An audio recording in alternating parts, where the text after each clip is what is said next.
perseguida, hermanos, y ese es el tema de hoy. Y dice la palabra de Dios, escribe al ángel de la iglesia en Esmirna, el primero y el postrero. Y usted se recuerda, hermanos, siempre Jesús da una descripción de sí mismo. El primero y el postrero, el que estuvo muerto y vivió, dice esto: yo conozco tus obras y tu tribulación y tu pobreza, pero tú eres rico. Y la blasfemia de los que se dicen ser judíos y no lo son, sino sinagoga de Satanás. No temas en nada lo que vas a padecer. Y aquí el diablo echará a algunos de vosotros en la cárcel, para que sean probados y tengan tribulación por 10 días. Si es fiel hasta la muerte, y yo te daré la corona de la vida. El que tiene oído, oiga lo que el Espíritu dice a las iglesias. El que venciere no sufrirá daño de la segunda muerte. ¿Puede sentarse, hermanos? Ya oramos. Puede mantener su Biblia abierta, por favor, y vamos a nuestro estudio. Ahora, hermanos, si usted se recuerda, el domingo pasado dijimos de que de estas 7 iglesias, el apóstol Juan, estas siete iglesias eran supervisadas por él. Hermanos, la autoridad apostólica que él tenía, el apóstol Juan, él supervisaba estas iglesias, y el Señor Jesús le da este mensaje. Juan estaba en la isla de Patmos, del Apocalipsis, de la revelación de los últimos tiempos, la conclusión de la historia de redención. Pero antes, hermanos, de darnos el mensaje de los últimos tiempos, de la redención, de la venida de Cristo, hermanos, y todo lo que el libro de Apocalipsis nos enseña, el Señor Jesús le da mensajes a 7 iglesias, las 7 iglesias de Asia Menor, Turquía, hoy en día, hermanos. De esas 7 iglesias sabemos que 2, hermanos, están caminando bien con el Señor. No hay ningún reproche de parte de Cristo. No hay, hermanos, ninguna reprensión de parte de Cristo a 2 de las iglesias. Éfeso vimos que hacía todo bien, hermanos, pero servía, trabajaba arduamente, estaba haciendo las cosas bien, pero el problema de Éfeso era que ya no adoraba a Cristo, ya no amaba a Cristo, había dejado su primer amor. Esta iglesia, hermanos, es una de las 2, junto con Filadelfia, que todos estaban haciéndolo bien. Y es una motivación para nosotros, hermanos, a anhelar hacer las cosas bien para nuestro Dios. Ahora, hermanos, dice, escribe al ángel. Nosotros sabemos, hermanos, de que este ángel, ¿verdad?, es la palabra en griego mensajero. Y, hermanos, como muchos de los comentaristas, y yo estoy de acuerdo con ellos, aquí le está hablando al mensajero, al pastor de la iglesia. Este mensaje era dado al pastor para que el pastor le hablara a la iglesia, hermanos. O sea, Cristo le habla a los pastores para que ellos le predicaran a la iglesia. Y dice, escribe al ángel de la iglesia, el pastor de la iglesia en Esmirna. Y esta ciudad, hermanos, Esmirna era una de las ciudades más prósperas de Asia Menor en esos tiempos. Hermanos, era una iglesia era una ciudad, que era fiel a Roma, la ciudad. Recuerda, Roma tenía territorios, control territorial en muchos lugares de aquel tiempo. Y estos eran tan fieles de que en esa ciudad hasta se hizo un templo en adoración a los emperadores romanos, al emperador romano del momento y a los que venían después. Entonces ellos eran fieles, hermanos, eran patrióticos, por así llamarlos. Tenían un orgullo patriótico, ¿verdad, hermanos? Ahora ellos, hermanos, tenían hermosos edificios, y en lo alto de la ciudad había una serie de edificios que se le llamaba la Corona de Esmirna, y había mucha gente próspera en esa ciudad. Hermanos, la palabra Esmirna significa mirra, ¿verdad? Si usted se recuerda, cuando nuestro Señor Jesús nació, fueron 3 reyes magos a verlos, ¿verdad? ¿Cómo se llamaban esos reyes de magos, hermanos? Sí, ¿verdad? Pero ese no dice la Biblia el nombre de ellos, ¿verdad, hermanos? Pero, hermanos, estos hombres fueron. Lo que sí dice la Biblia es que le dieron oro, le dieron incienso, y le dieron mirra a nuestro Señor Jesús cuando era un bebé. Y, hermanos, estos regalos fueron simbólicos, ¿verdad? El oro, hermanos, porque Él es Rey de Reyes y Él es dueño de todas las cosas, hermanos. Él es heredero de todas las cosas. Todo fue creado por medio de Él y para Él. El incienso, hermanos, siempre se usaba para adorar a Dios.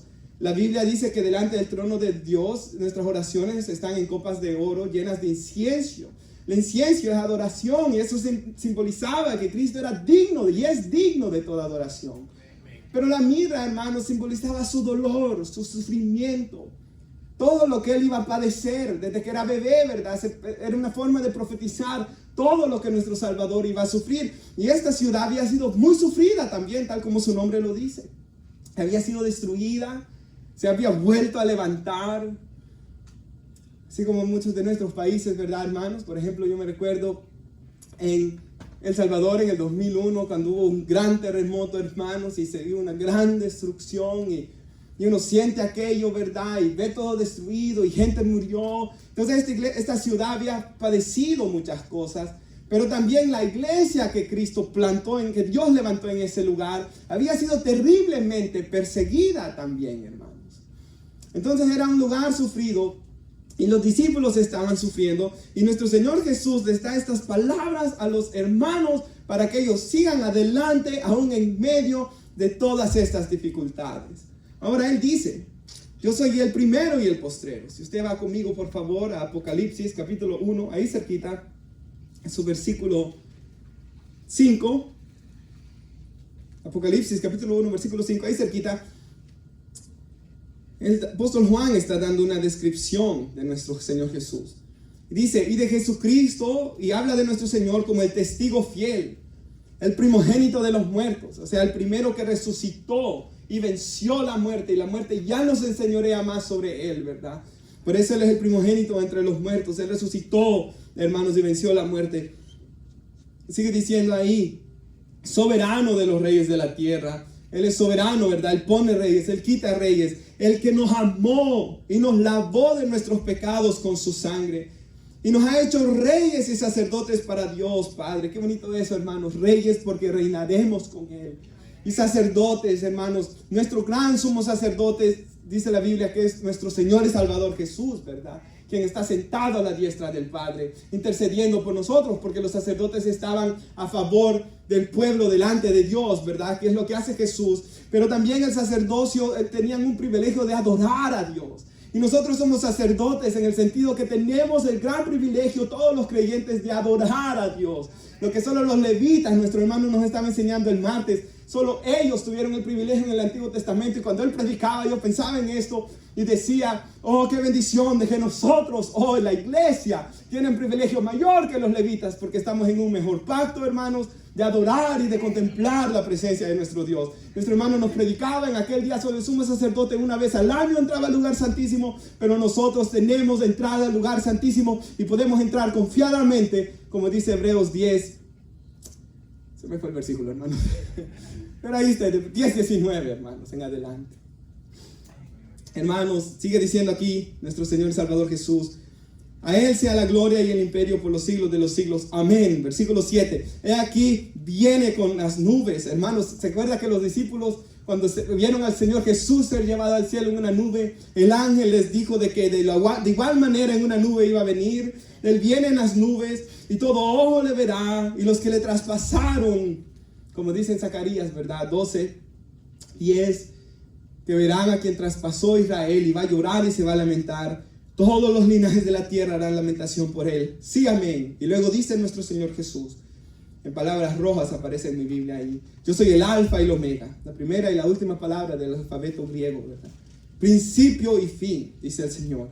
El que es, el que era, el que ha de venir, el todopoderoso. Así como Dios le dijo a Moisés: yo soy el que soy, lo mismo dice aquí: yo soy, ¿verdad? Él es, hermanos, el todopoderoso. En todo Él tiene preeminencia. Y aquí dice: yo soy el primero y el postrero. Regresando a nuestro Apocalipsis 2:8. El que estuvo muerto y vivió, dice esto. Entonces nuestro Señor Jesús le recuerda quién es Él y le recuerda sus sufrimientos a la iglesia. Hermanos, ese es el fundamento de la fe cristiana: quién es nuestro Dios y qué es lo que Él ha hecho por nosotros. Cuando la Biblia dice que nuestros ojos deben estar puestos en Cristo Jesús, nos está diciendo que consideremos quién es Él y lo que Él ha hecho por nosotros. Por eso dice en Hebreos 12:3: considerad a aquel que sufrió tal contradicción de pecadores contra sí mismo, para que nuestro ánimo no se canse hasta desmayar. Versículo 4: pues aún no habéis resistido hasta derramar sangre contra el pecado. Entonces el autor de Hebreos les dice: miren a Jesús, ustedes no han sangrado por Cristo, no han sufrido tanto por Cristo todavía, le dice a los hebreos, pero Él derramó su sangre, Él sufrió tal contradicción de pecadores contra sí mismo. Mírenlo a Él para que sigan adelante, no importa qué dificultad pasemos, ¿verdad? Entonces, hermanos, el Señor algo similar está haciendo aquí. Él les dice: yo estuve muerto y yo viví por ustedes, por tanto, sigan adelante, ¿verdad, hermanos? Ese es el fundamento de nuestra fe. ¿Quién es Jesús? Me gusta tanto lo que decían los antiguos puritanos que habían en Inglaterra y en Estados Unidos. Ellos, hermanos, yo me imagino esa fue una era bien bonita de vivir, porque como no había televisión, como no había tantas cosas, si usted lee lo que estos hombres escribieron, hermanos, los libros que escribieron, sé que los mejores libros cristianos que hay son los que ellos escribieron. Hacen arder nuestro corazón. Yo tengo un libro ahorita que se llama Las oraciones de los puritanos, A Piercing Heaven, A Prayer of the Puritans. Ya lo dije todo mezclado, hermanos. Pero, hermanos, es de gran bendición. Esta gente cómo se dedicaba al estudio de Dios y a seguir a Dios. Y hermanos, nosotros como iglesia somos llamados a de igual manera a adorar a Dios, a contemplar a Dios, a adorar su nombre y a mirar a Cristo para seguir hacia adelante, hermanos, a estudiar quién es Cristo. Y los puritanos tenían ese enfoque tan cristocéntrico, hermanos. Y saben, hermanos, ahí podemos ver quién es lleno del Espíritu Santo, porque el que es lleno del Espíritu Santo, el Espíritu de Dios, el Espíritu Santo dijo que venía a exaltar a Cristo, ¿verdad? Toda persona que está exaltando a Cristo, hermanos, hablando de Cristo, adorando a Cristo, hermanos, ese es el que está lleno del Espíritu Santo, ¿verdad, hermanos? Ahora, nos sigue diciendo acá que Él estuvo muerto y que Él vive. Y les recuerda esto en una ciudad, hermanos, que tenía muchas pruebas ellos, ¿verdad? Ahora, yo pensaba en esto, hermanos. Cuando estudié el contexto histórico, en Esmirna había un gran patriotismo romano, ¿verdad? Y leí de que ahí había un gran problema con la adoración al César. Y el César prácticamente se le llamaba Señor, Kurios, dueño y amo absoluto. Eran adorados como dioses prácticamente. Y en la historia de la iglesia a muchos cristianos se les persiguió por no quererle dar adoración al César como Señor, sino que ellos creían y confesaban a Cristo como Señor, ¿verdad? Entonces ahí había un problema, había un enemigo de la iglesia. Los patrióticos romanos que habían ahí, patriotas, perdón. Y luego, hermanos, había otro problema. El pasaje nos dice que habían unos judíos que eran una sinagoga de Satanás. Y cuando usted ha leído la Biblia, los primeros perseguidores de la iglesia, los primeros grandes opositores fueron ¿quién? Los judíos. Ahí había otro gran enemigo. Estaban los patrióticos romanos, estaban los judíos. Y en esos tiempos, hermanos, lo más famoso que había era el intelectualismo griego. Los griegos buscan sabiduría, dice. Y por eso la palabra de la cruz les es locura, dice Pablo. Entonces ahí había otro enemigo de la iglesia. Y estos tres, hermanos, los romanos, los griegos, los judíos, eran usados porque aquí dice la Biblia que era Satanás quien estaba detrás de toda oposición contra la iglesia. Ahora, en medio de esa dificultad, el versículo 9, nuestro Señor Jesús les dice: yo conozco tus obras, tu tribulación. Hermanos, en todas estas epístolas, en todas estas cartas, perdón, en todos estos mensajes que les habla el Señor a estas iglesias, Él siempre les dice: yo conozco tus obras. O sea, Él siempre hace un énfasis, hermanos, que Él todo lo sabe, ¿verdad? Hermanos, dice la Biblia en Gálatas 6, 7, no se engañen, Dios no puede ser burlado, ¿verdad? Hermanos, el Señor no puede ser engañado. Y esta iglesia, hermanos, caminaba bien y nuestro Dios le reconoce. Había otra como Éfeso que hacía cosas buenas y nuestro Dios se las reconoce, pero ve el mal que había en ella también. Y el mal era peor que lo bueno que ellos hacían. Y hay otras iglesias que estaban bien mal, como vamos a estudiar aquí. Filadelfia estaba bien, hermanos, aunque tenía poca fuerza, pero seguía ahí. Y luego vemos que la Odisea estaba tibia. Pero las que estaban mal pensaban que estaban bien. Por eso, hermanos, nosotros siempre nos tenemos que examinar a la luz de la Biblia.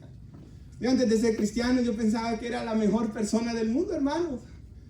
Pero fue hasta que Cristo Jesús del Evangelio y la convicción de pecado vino a mi vida de que uno ve, hermanos, la maldad y la pecaminosidad que hay en uno, ¿verdad? Entonces, hermanos, estos hermanos, para la gloria de Dios, estaban caminando muy bien, ¿verdad? Y así como en el pasaje que estudiamos el domingo pasado, Cristo dice: yo ando en medio de los 7 candeleros de oro.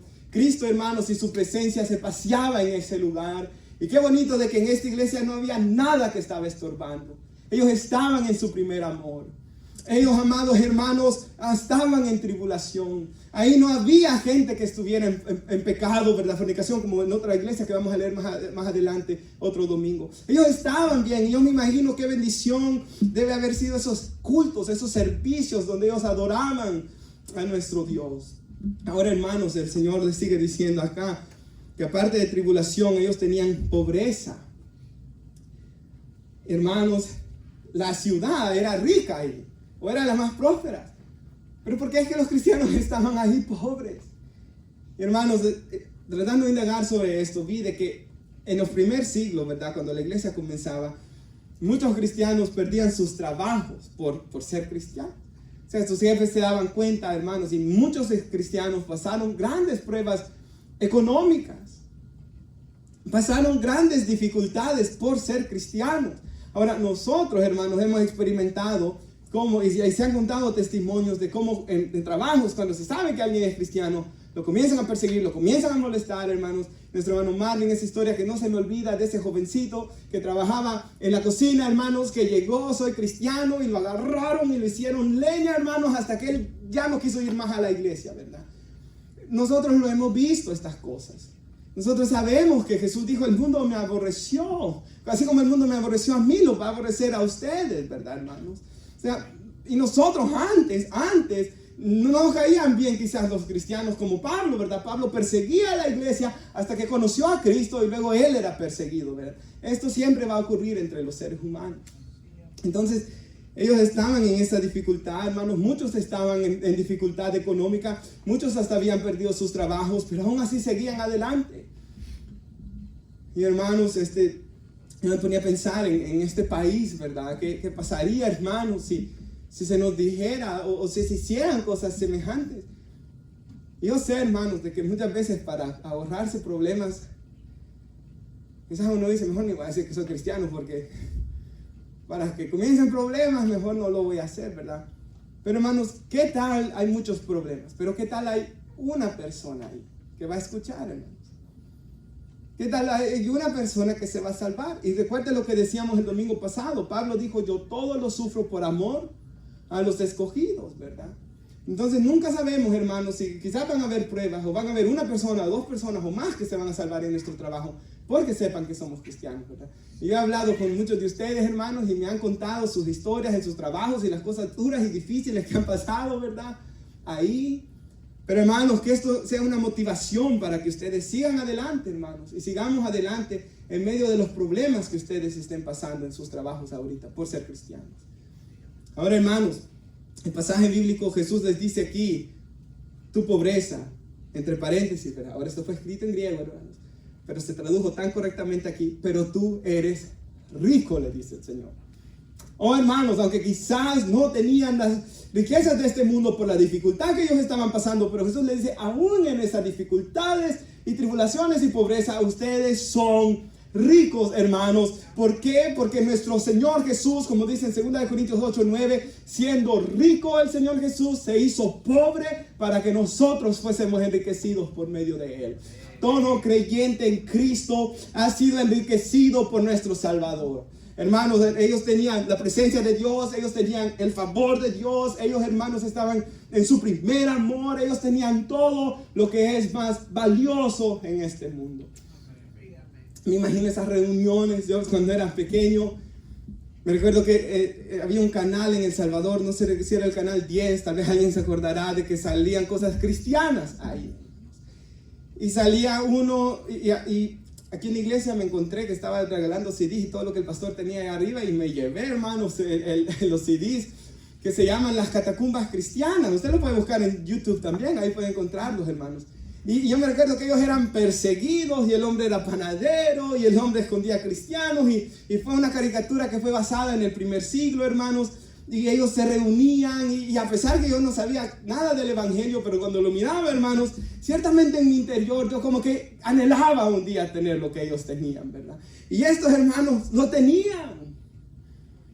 Hermanos, qué bonito es, hermanos, cuando uno está caminando bien con Dios, cuando uno no tiene pecados escondidos, cuando uno no tiene estorbos en su vida, cuando su corazón está pleno en Cristo, hermanos. Solamente así se puede vivir la vida plena en Cristo. Y amados hermanos, no importa que lo esté estorbando hoy, como dice en Lamentaciones, hermanos, las misericordias de nuestro Dios son nuevas cada mañana. Pablo dijo, olvidando lo que queda atrás, yo me extiendo hacia adelante. Hermanos, no se quede hoy solo con que algo me ha estorbado, que eso quede atrás ya, hermanos. Extendámonos hacia adelante y a caminar bien con Dios. porque nuestro Dios, sus misericordias son nuevas cada mañana. Ahora, hermanos, traigo un versículo escrito, Santiago 2:5, que dice: hermanos míos, oíd, no ha elegido Dios a los pobres de este mundo, para que sean ricos en fe y herederos del reino que ha prometido a los que le aman. Sí, Santiago dice. Usted se ha leído Santiago 2, ¿verdad? Está el problema de que los hermanos, cuando miraban que venía un rico, los sentaban en los primeros asientos. Los que no sé por qué no les gusta a veces a los hermanos sentarse al frente, y hermanos le daban el mejor asiento. Pero cuando venía alguien pobre y medio mal vestido, lo dejaban parado, hermanos, o se sentaba a los pies de los que estaban sentados. Entonces Santiago los reprende y le dice: hermanos, ahí donde le dice: oíd, no ha elegido Dios a los pobres de este mundo, les dice, para que sean ricos en fe y herederos del reino que ha prometido a los que le aman. Y luego les dice: y no los ricos los maltratan. Le recuerda a él, ¿verdad? Hermanos, en el Señor vemos que llamó a ricos como Zaqueo a seguirle, ¿verdad? Pero el Señor llamó pobres también a seguirle, porque en el Señor no hay acepción de personas. Ya esos estatus no importan en la iglesia, ¿verdad? Qué bendición de que en el primer siglo, hermanos, los historiadores de la iglesia dicen que en el trabajo estaba el amo y tenían esclavos, ¿verdad? Y usted se recuerda, la esclavitud en esos tiempos era un poco diferente a como sucedió aquí en Estados Unidos con los afroamericanos. Era un poco diferente, no era tan mala. Pero prácticamente el esclavo trabajaba como cualquier trabajador, pero nunca tenía nada por sí mismo. Ahora, hermanos, en Israel, como nuestro hermano nos predicaba, cada 7 años, ¿verdad?, estaba la libertad de las personas. Si yo tenía esclavos, cada 7 años ellos podían ser libres. En el mundo pagano no. Pero a veces, hermanos, el jefe afuera estaba debajo del que era el siervo afuera, ¿verdad? Y en la iglesia era diferente, era el pobre, el de situación más humilde, que era el líder, y el otro iba abajo. Y se sometían y se llevaban bien, ¿verdad? Y eso es lo que ocurre en el evangelio, hermanos. Aquí a veces quizás puede haber unos que tienen más dinero, otros menos dinero, pero en la iglesia eso ya no importa, hermanos, porque aquí lo que importa es el llamado y el don de Dios a cada persona, ¿verdad? Ahora, hermanos, el tesoro de estos hermanos estaba en los cielos, como dijo nuestro Señor Jesús. Ellos eran ricos en la presencia del Espíritu Santo y en el gozo en medio de las tribulaciones, ¿verdad? Hermanos, los ricos a veces, hermanos, y esto también es verdad, ¿se acuerda aquel hombre que dice nuestro Señor Jesús, de que dijo: alma mía, tienes muchas cosas, pero vamos a derribar los graneros, vamos a hacerlos más grandes, vamos a acumular más? Y cuando él había acumulado muchas cosas, dice la Biblia que el Señor Jesús le dijo: necio, no sabes que hoy vienen a buscar tu alma. Porque él dice: oh alma mía, hoy ya puedes descansar. Y murió, ¿verdad, hermanos? Y no pudo disfrutar nada de lo que él había tenido. Entonces, muchas veces, hermanos, el dinero puede hasta llegar a ser un tipo de atadura, ¿verdad, hermanos? Y yo algo que sé es que todo lo que nos aleje de Dios al final es una maldición, hermanos. Así como le escucha. Todo lo que nos aleje de Dios al final es una maldición, hermanos. Y todo lo que nos acerca a Dios es una bendición. Hasta esos judíos que eran una sinagoga de Satanás ahí, al final terminaron siendo un bien para la iglesia, hermanos. Ahora, aquí, hermanos, por ejemplo, en la Biblia vemos que más adelante la Odisea, cuando la estudiemos, ahí era lo opuesto. Ellos decían: somos ricos, de nada tenemos necesidad. Pero nuestro Dios les dice: ustedes son pobres, desventurados, miserables y están desnudos, les dice. Entonces esa iglesia, hermanos, la Odisea, ellos sí tenían mucho dinero, pero no tenían lo más importante, que era a Cristo, hermanos. Y esta iglesia aquí no tenía mucho dinero, pero sí tenían lo más importante, que es Cristo. Ahora, hermanos, sigue diciendo aquí el pasaje bíblico: eres rico. Y él conocía también la blasfemia de los que se dicen ser judíos y no lo son, sino que son sinagoga de Satanás. Ahora, sinagoga, hermanos, en hebreo viene de la palabra, hermanos, casa de asamblea. O sea, era un edificio donde se reunía la asamblea. O sea, el pueblo judío. Era un lugar, hermanos, si usted se recuerda, en Israel solo había un templo, el templo de Jerusalén. Un templo nomás, donde se ofrecían sacrificios. Pero por toda la nación habían sinagogas. No sé si eran como este tamaño, hermanos, pero eran lugares donde se reunía la gente, ponía sus peticiones a Dios y se estudiaba la ley, hermanos. Entonces, en esos lugares, que uno pensaría que era una congregación a Dios, porque tenían el Antiguo Testamento, nuestro Señor Jesús dice que era una sinagoga de Satanás, hermanos. Y en un lugar donde la presencia de Dios no estaba morando, sino que era Satanás. Y sabe que en Esmirna había una gran comunidad judía. Pero hermanos, esa gran comunidad judía, aquí nuestro Señor y Salvador los llama una sinagoga de Satanás. Era un lugar donde Satanás, y ahí podemos ver, hermanos, que podemos tener Biblias, como casi toda la gente tiene Biblia, y podemos ir a un lugar, hermanos, pero lo que importa aquí es la sinceridad de nuestro corazón al buscar a nuestro Dios. ¿Sabe? El pastor Paul me decía que él comenzó una serie sobre la pureza sexual. Y se fueron 2 personas enojadas con él. ¿Por qué, hermanos? Porque estaban viviendo juntos. No se sabía que eran amantes, estaban en la congregación, ¿verdad? Y se enojaron con él, ya no aguantaron, hermanos, y se fueron. Pero hubo otros, dice, que él ni sabía que estaban juntos. Se acercaron a él. Pastor, la palabra que usted ha dado era para nosotros, le dijeron. Y queremos que nos case, queremos dejar de vivir en pecado, dijo él. Entonces, qué bendición, hermanos, que siempre que se predica la palabra de Dios, van a suceder 2 cosas, ¿verdad? Algunos se van a enojar, pero otros se van a arrepentir. Y yo le dije a él, ayer que estábamos dando comida aquí, ¿verdad, hermanos? Yo le dije, en lugar de ponerse a pensar, este hombre nos ama porque nos está diciendo la verdad, aunque nos vayamos. Este hombre no está buscando nuestro bolsillo, este hombre está buscando el bien de nuestras almas. Porque si él está predicando la verdad, hermanos, gloria a Dios, porque él está buscando agradar a Dios y el bienestar de la gente. Porque nosotros creemos la Biblia, ¿verdad que sí, hermanos? Nosotros creemos la Biblia. Y si alguien, hermano, se para a decirnos lo que dice la Biblia, debemos dar gloria a Dios. La palabra de Dios siempre nos reprende a todos, hermanos. Me gusta algo que dijo el hermano Sugel Michelin una vez. Predica la palabra, sin timidez, dice él, aunque te reprenda a ti. O sea, muchas veces yo estoy predicando algo que me está reprendiendo a mí, dice el hermano Sugel, pero no lo prediquemos con timidez, porque es la palabra de nuestro Dios. Y eso es lo que nosotros debemos hacer, ¿verdad, hermanos?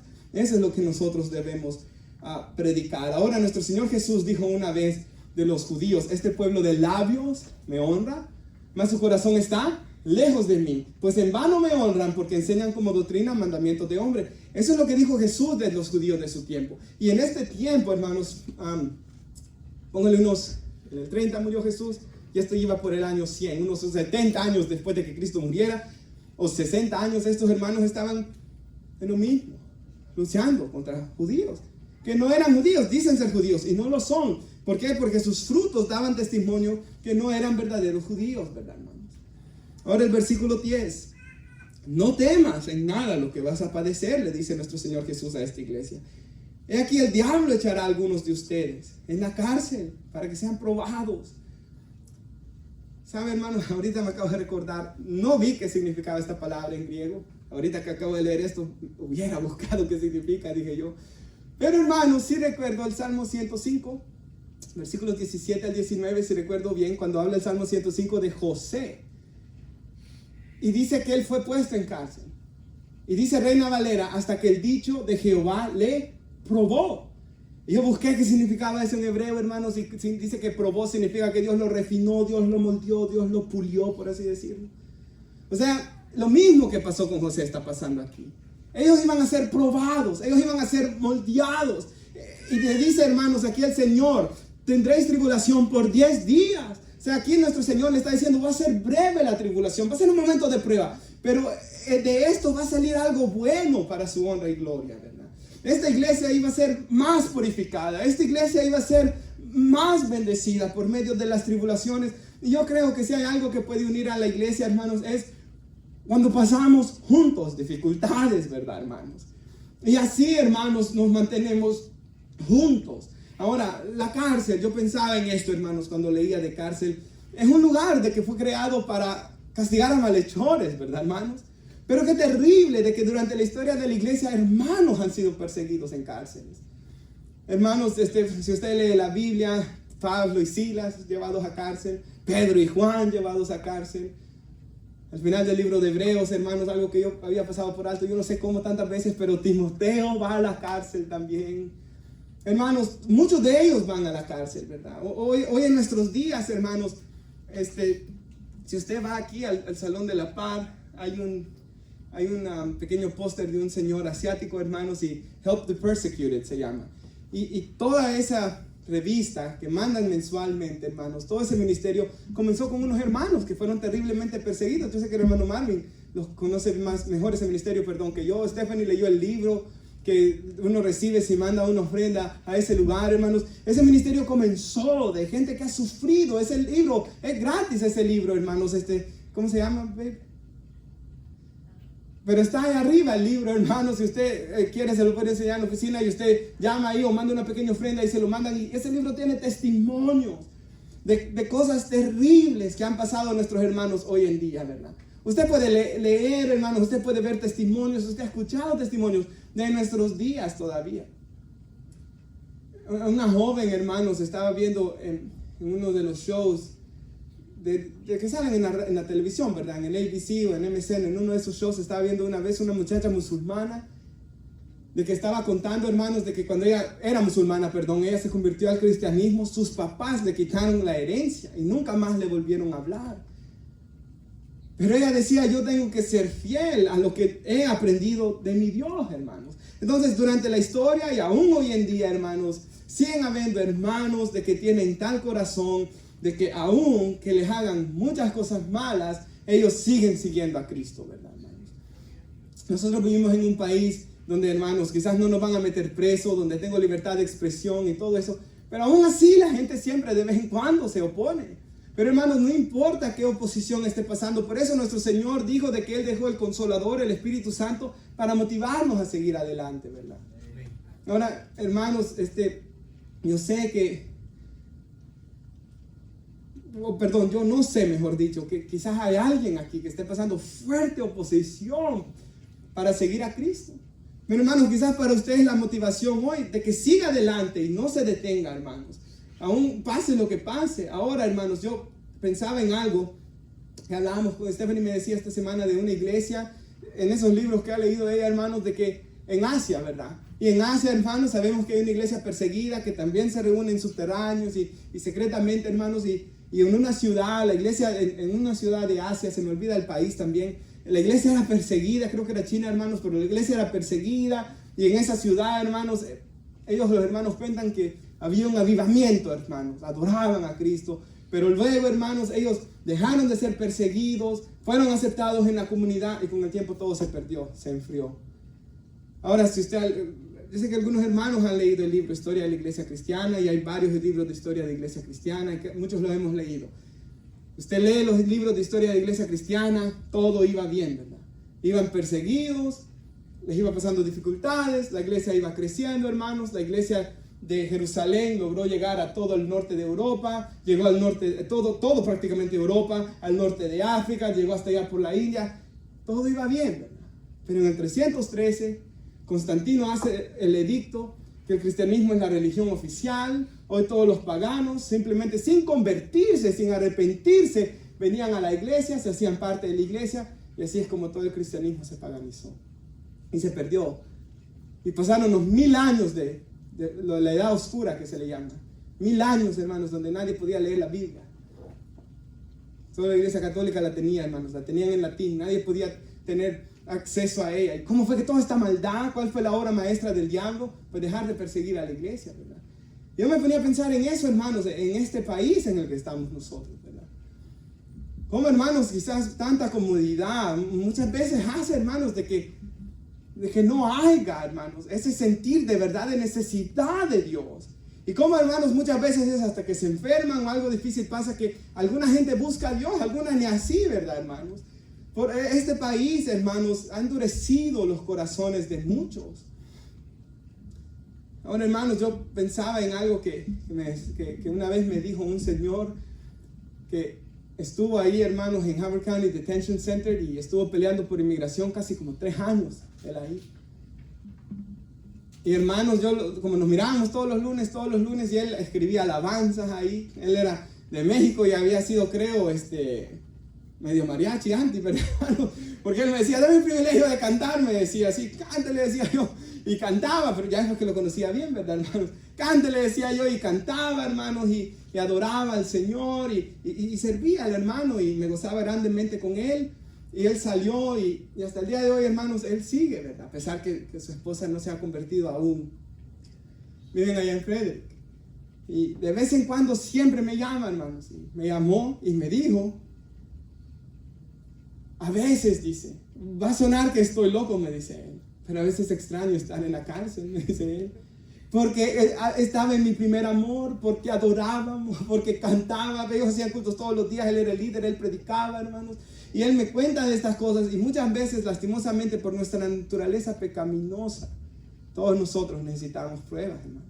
Por nuestra naturaleza pecaminosa, hermanos, ocurre esto muchas veces. En el libro de Josué Irión, heme aquí, envíame a mí, no se me olvida de que él tiene una historia de un hombre ruso, en los días de la Unión Soviética, hermanos, que se perseguían unos cristianos, y como, hermanos, él, su hija, solo eran él y su hija, él se mantenía firme, ¿verdad? Y inculcó el cristianismo en su hija, y él se mantuvo ahí luchando, pero luego se vino a este país, comenzó un negocio, hermanos, comenzó a prosperarle el negocio, comenzó a dejar a la hija, hermanos, ya no se congregaba, comenzó a congregarse cada vez menos y menos, hasta que ella en el libro, ella cuenta la historia, ¿verdad? Josué no cuenta la historia, pero ella cuenta la historia también de donde él la escuchó, de que él se alejó completamente, ¿verdad? Y esto es algo que lo hemos visto, hermanos, muchas veces. Ahora este país, hermanos, y la comunidad muchas veces hace eso en muchas vidas, ¿verdad, hermanos? Ahora nuestro Dios le dice a esta iglesia aquí, sé fiel hasta la muerte y te daré la corona de la vida. Ahora, hermanos, nosotros, esto es cierto, oramos de que se pueda levantar un pueblo que no necesite pruebas para buscar a Dios, hermano. No, yo sé que los hay, ¿verdad? Sino que siempre anhelan buscar a Dios, siempre anhelan servir a nuestro Dios. Y aquí Él le dice a estos hermanos que sí estaban pasando pruebas, sean fieles hasta la muerte, y yo les daré la corona de la vida. Hermanos, ¿qué privilegio es ese? Ahora, algo que me gustó cuando yo leía esto, hermanos, es en la ciudad de Esmirna vivió uno de los cristianos más conocidos, hermanos, por lo que escribió después de la era apostólica, después que murió el apóstol Juan, que era un joven que fue instruido por el apóstol Juan, que se llama Policarpo, ¿verdad? Y en los libros de historia de la iglesia siempre sale Policarpo, como Agustín de Hipona y estos hombres de aquellos tiempos. Y Policarpo, hermanos, vivía en Esmirna. Y yo me ponía a pensar, Policarpo leyó esto. Policarpo fue uno de los hermanos que recibió aquí. Van a pasar esta prueba, séanme fiel hasta la muerte. ¿Y cómo termina la historia de Policarpo? Alrededor de unos 60 años después que esta carta fue escrita, hermanos, solo un aproximado estoy dando, porque no sé exactamente, pero en alrededor del 150, hermanos, de nuestra era ya hoy. Policarpo, hermanos, la historia dice de que ya era mayor, ya era un anciano. Y se había convertido bien joven, y entonces ya tenía casi 86 años de ser cristiano. Y era un ancianito, hermanos, y como era uno de los líderes de la iglesia, fue perseguido y lo querían matar y lo llevaron a la hoguera y lo iban a quemar vivo. Y usted se imagina, hermanos, la gente iba a ver la situación, ¿verdad? Traía mucha gente eso, y le dijeron a él fuertemente de que negara a Cristo, que maldijera a Cristo. Porque ellos querían que confesara a César como Señor, ¿verdad? Como dueño, como amo. Y él contesta con las palabras, 86 años he servido a mi Dios. Y Él nunca me ha hecho ningún mal, dice él. ¿Cómo voy a negar a mi Dios quien me salvó? Dice él. Y él muere luego quemado. Y esas palabras han sido escritas en tantos libros de historia de la iglesia, hermanos. Y yo me ponía a pensar, él fue uno de los que recibió este mensaje. Y permaneció siguiendo a Cristo hasta el fin, hermanos. Y ese es nuestro llamado también. La perseverancia de los santos, como se le llama a esa doctrina. El perseverar en Cristo Jesús, hermanos. La palabra de Dios nos enseña claramente de que debemos perseverar en la gracia, en Cristo Jesús. Y perseveramos por su gracia, claro que sí. Pero la Biblia constantemente nos exhorta a ser fiel, como aquí, fiel hasta la muerte. Y terminar nuestra carrera. Hermanos, recuerde que aquí era un contexto griego y ellos conocían los deportes. Y en Atenas o en Corintio, si usted sabe, hermanos, ahí se hacían carreras. Los Juegos Olímpicos comenzaron ahí. Pablo habla que el atleta, ¿verdad?, se abstiene de muchas cosas, hermanos, físicamente, golpea su cuerpo, se disciplina para ganar una corona corruptible, dice él. Si usted mira cómo eran aquellas coronas, ¿verdad?, creo que hasta tenían hojitas y se perecían. Y se esforzaban tanto por ganarla. En nuestros tiempos, pongámoslo en nuestros tiempos, hermanos, piensen en los mejores atletas de nuestros tiempos. Hermanos, yo los veo porque me gusta seguir a algunos futbolistas bañándose en cubetas de hielo, hermanos, grandes. Hasta miedo me da solo de pensarlo, hermanos. Para estar bien en sus cuerpos.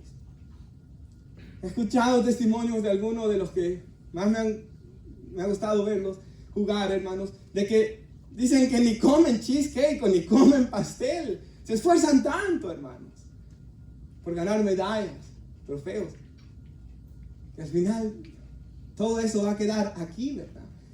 Pero nuestro Dios nos está diciendo aquí, y usa esta ilustración, hermanos, que nos esforcemos para una corona incorruptible, para un final incorruptible, para ser recompensados por Él, hermanos. Así como en las graduaciones se siente tan feliz cuando una persona está terminando y se está graduando, hermanos. Nuestra graduación, por así decirlo, será en el reino de los cielos. Hermanos, esta semana, ¿verdad? Como orábamos el viernes, falleció mi vecino, hermanos. Y él, pues usted sabe, el último año él estuvo luchando mucho con cáncer y tuvo 4 cirugías, hermanos. Y este último año él vivió, hermanos, padeciendo mucho. Ahora, él, hermanos, el viernes, cuando me di cuenta, ¿verdad?, que él falleció a las 7:30, hermanos. Eran como las 9 de la mañana, hermanos. Yo estaba orando, hermanos, por su esposa, ¿verdad? Porque imagínense, hermanos, 40 años de casados, ¿verdad, hermanos? Estaba orando por su esposa, estaba orando por sus hijos, hermanos, y estaba orando, ¿verdad?, de que Dios los fortaleciera, hermanos. Y luego me puse a pensar de que Él me había dicho que llegara y no llegué, ¿verdad? Hermanos, y me puse a pensar que Él todavía me dijo que fuera y no fui, ¿verdad? Y me pensé en las últimas veces que hablé con Él y de cosas que pensé con Él. Y hermanos, a veces cuando uno está orando y su mente piensa en otras cosas, estaba tratando de orar, pero estaba pensando en Él. Cuando luego pensé en esto, hermanos. Cuando estaba pensando en eso, hermanos, me acordé de Filipenses 1:21, que dice: para mí el vivir es Cristo y el morir es ganancia. Y yo no estoy, y dice él, y yo estoy entre dos cosas prácticamente, dice él.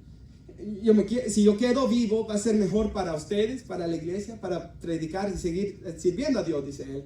Pero si me voy a estar con Cristo, lo cual es muchísimo mejor, dijo él.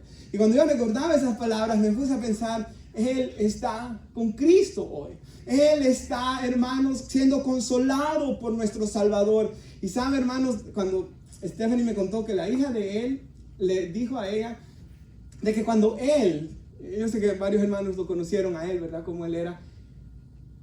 Cuando él, hermanos, estaba falleciendo, ¿verdad?, porque él tenía un sangrado interno, una de las cirugías salió mal y él tenía un sangrado interno.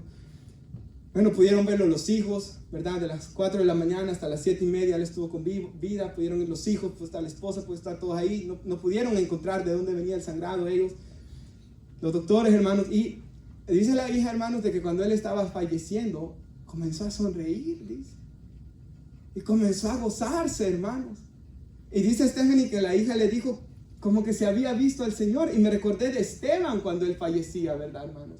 Y que él vio a Cristo, dice, veo a Cristo sentado a la diestra del Padre, y se gozó en eso, ¿verdad? Y que así murió, dice la hija, hermanos, sonriendo, hermanos, de que iba a ver a su Salvador, y tanto que habló de eso él en esos últimos días. Y yo creo que eso es lo que aquí dice el Señor: sean fieles hasta la muerte y Él nos dará la corona de la vida. Nunca olvidemos, hermanos, de que aquí nosotros vamos en una carrera, somos extranjeros y peregrinos, somos pasajeros aquí, ¿verdad?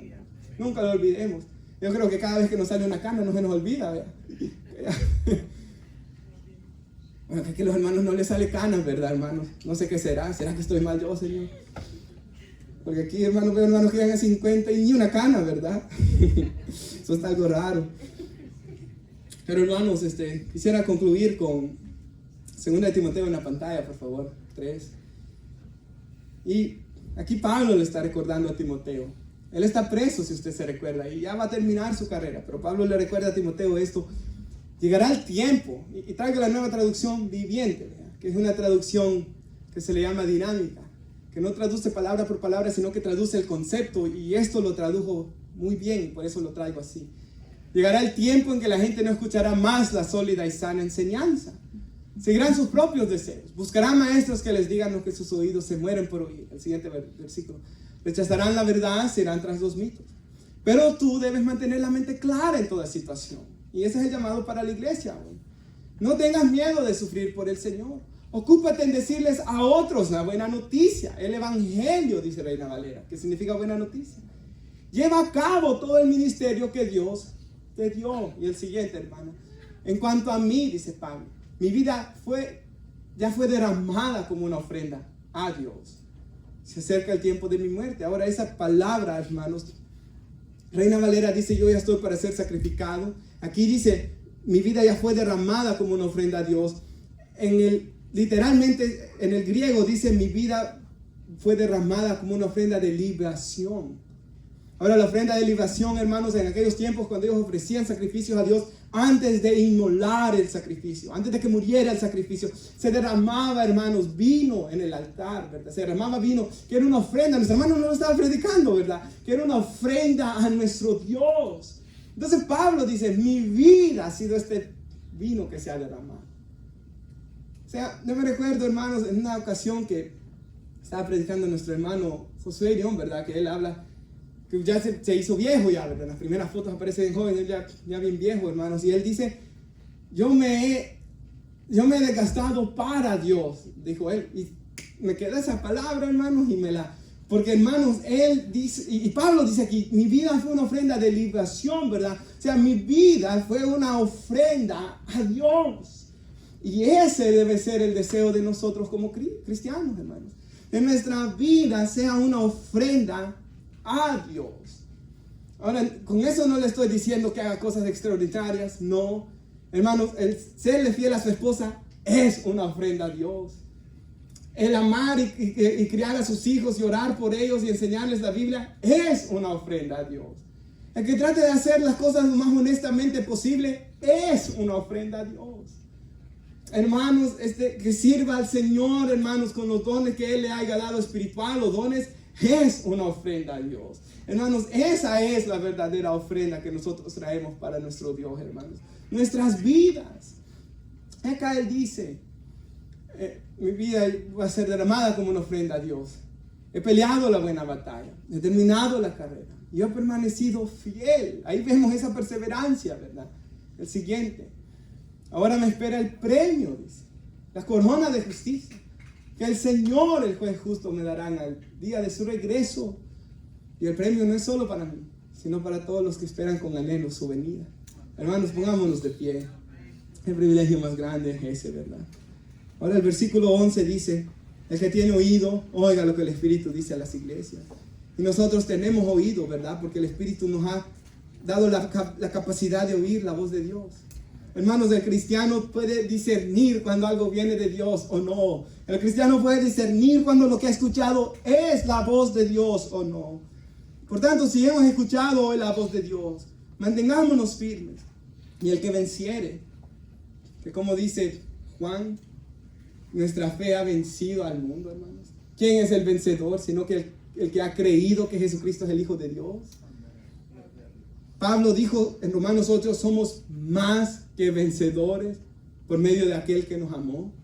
Entonces, esos que creemos en Cristo, los que permanezcamos fieles hasta el fin, esos somos los vencedores y queremos ser vencedores. Y somos vencedores en Cristo Jesús. Y anhelamos estar como Pablo, hermanos, guardar la fe. No sufriremos daño de la segunda muerte, dice ahí. Y la segunda muerte en el libro de Apocalipsis, si usted ha leído, es la separación eterna, ¿verdad? De toda la gracia, de toda la misericordia de Dios, el tormento eterno del infierno, hermanos. Y aquí Jesús les dice a esos hermanos, si ustedes se mantienen siguiéndome a mí, no van a sufrir daño de esta segunda muerte, hermanos. Y ese es nuestro anhelo también, ¿verdad, hermanos? Poder estar con Cristo por una eternidad. Nos oramos, hermanos, oramos. Padre, le damos gracias, Señor, por su palabra. Gracias, Señor, por esta exhortación que nos ha dado hoy.